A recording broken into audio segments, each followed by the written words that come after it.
Cette loi, dans son principe, est inacceptable et dans sa méthode, elle est scandaleuse. Donc aujourd'hui, le gouvernement fait machine arrière en nous disant on va réécrire le texte, mais au fond, on nous parle d'amenuisement, d'amélioration, de changement à la marge. On ne nous parle pas d'une remise en question de la philosophie même du texte, ce sur quoi ça repose. Or, c'est bien là que le bas blesse finalement. Qu'est-ce qui vous gêne dans cette réforme ?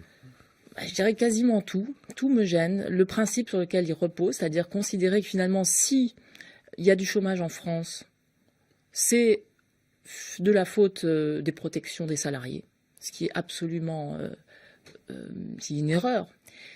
Il y a du chômage parce qu'on est incapable de faire repartir la croissance.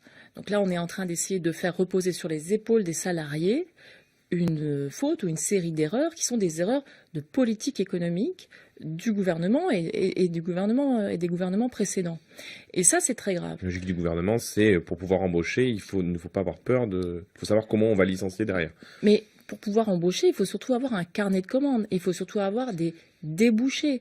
Pour faciliter l'embauche, il ne suffit pas de dire à quelqu'un vous allez pouvoir licencier le salarié que vous embauchez. Si vous avez des carnets de commandes bien remplis, si par ailleurs vous avez des salariés qui sont correctement formés, ce qui est le cas en France, on a quand même un niveau de formation générale qui est satisfaisant. Bon, à ce moment-là, les employeurs aujourd'hui ont des outils à leur disposition pour éventuellement mettre fin à un contrat de travail, que ce soit par un licenciement économique ou non, ou par une rupture conventionnelle qui existe maintenant depuis 8 ans.